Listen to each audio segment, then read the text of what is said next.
Hello friends, angioplasty ફક્ત ઇમરજન્સીમાં જ કરાવાય અને તે બી 120 મિનિટમાં. ઇમરજન્સી થઈ હોય એના 120 મિનિટમાં. ત્યાં સુધીમાં તો હાર્ટનો મસલ સ્કેરિંગ થઈને ડેડ થઈ જતો હોય છે. એન્જિયોપ્લાસ્ટી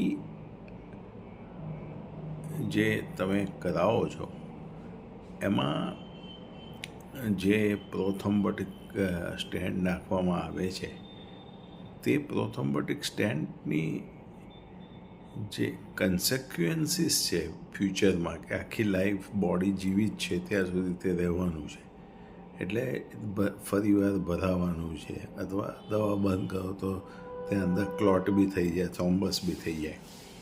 બીજું કે બાયપાસ સર્જરીમાં પણ એવું જ છે. સાંધો મારે, બ્લોક તો કાઢતા નથી, બ્લોકની ઉપરને નીચે સાંધો મારે એટલે ત્યાં 10 ગણું જલ્દી બ્લોકેજ એ સાંધામાં થાય.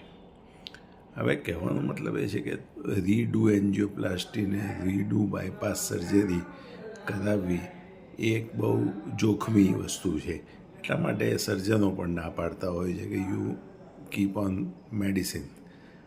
એક EECP એવી ટ્રીટમેન્ટ છે કે જેને FDA all over world approve કરેલ છે, કે જેમાં તમે એકવાર કોર્સ લીધો, હા, તમને એવું લાગે કે યાર અઠવાડિયાના 5 દિવસ જવાનું ને 7 અઠવાડિયે જવાનું, તમે 5 અઠવાડિયા પણ કોર્સ લઈ શકો મિનિમમ.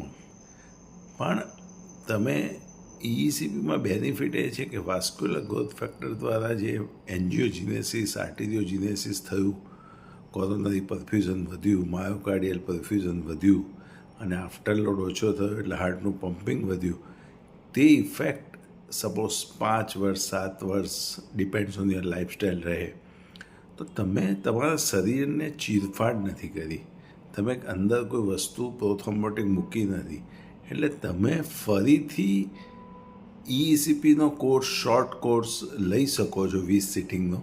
એટલે કે તમારું ફરી રિવાસ્ક્યુલરાઇઝેશન ને એન્જિયોજીનેસિસ થાય.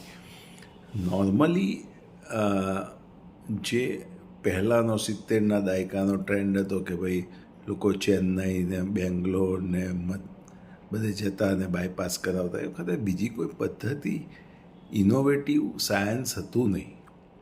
અત્યારે આપણી પાસે ઇનોવેટિવ સાયન્સ છે કે દવાઓ એટલી સરસ ક્લિનિકલ ટ્રાયલ પ્રમાણે છે અને EECP FDA એપ્રુવ ટ્રીટમેન્ટ છે.